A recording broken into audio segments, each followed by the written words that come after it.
என் முத்தான முதற்கண் வணக்கத்தை தெரிவித்துக் கொள்கிறேன். என் பெயர் ஜே ஆஃபியா.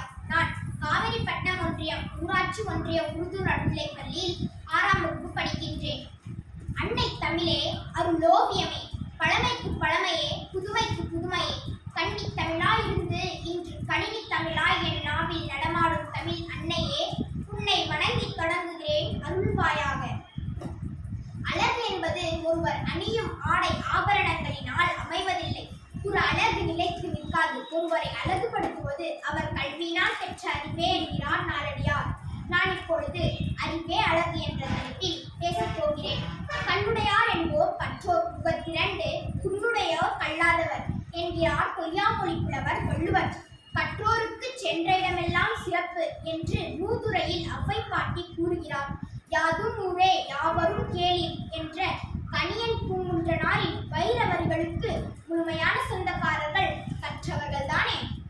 அறிவற்றம் காக்கும் கருவி செல்வாக்கு உள்ளளித்தல் ஆகா அரண் என்கிறார் திருவள்ளுவர். மனித சமுதாயத்துக்கு எது நல்லது என்பதை தெரிந்து கொண்டு செயற்பட ஒருவருக்கு அறிவுதான் உதவுகிறது.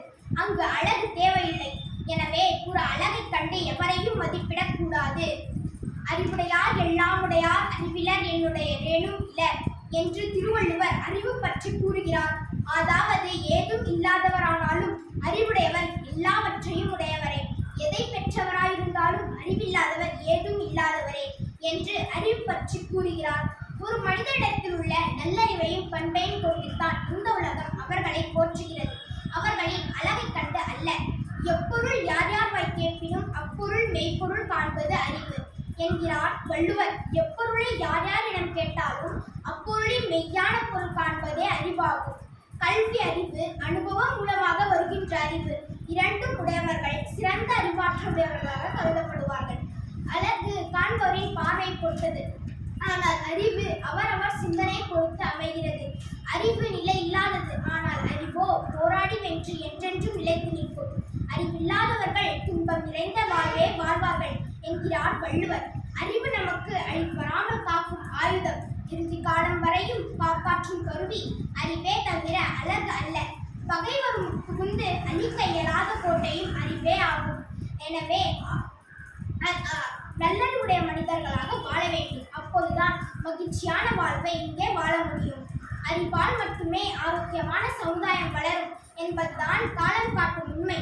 சிற்பி கல்லை அழகிய சிற்பமாக வடிப்பது போல ஒருவன் கற்கும் கல்வி அவனை பொறுப்புடையவனாக வடிக்கிறது. அறிவு ஒன்றே துன்பங்களை போக்க வல்லது. அதற்கு இணையான சக்திகள் இந்த உலகில் வேறில்லை. அறிவே சிறந்த சக்தி என்கிறார் சுவாமி விவேகானந்தர். இந்த உலகத்தில் அனைவரும் பிறப்பினால் சமமானவர். இருப்பினும் அவர்களிடம் இருக்கின்ற பணம், புகழ் இவையெல்லாம் தற்காலிகமாக மகிழ்ச்சியையும் பெருமையையும் கொடுக்கலாம். ஆனால் அறிவு இவை அனைத்திற்கும் மேலானது. எந்த காலத்திற்கும் அழியாத பெருமை உடையது. ஆகவே அறிவு மனிதனுக்கு மிகப்பெரிய அரணாகும். என்றைக்கும் நம்மை காப்பது அறிவே ஆகும் என்பதை யாராலும் மறுக்க முடியாது. ஒருவன் பெரும் அறிவானது வாழ்க்கை இருக்கும் வெறுமையான நிலையை நீக்கி முழுமையான வாழ்வை வாழ வழி செய்கிறது. அறிவே தெய்வமாகி எங்கும் பரிணமிக்கிறது. ஆகவே அழியா அறிவே அழகு என்று கூறி எனது உரையை நிறைவு செய்கின்றேன். நன்றி, வணக்கம்.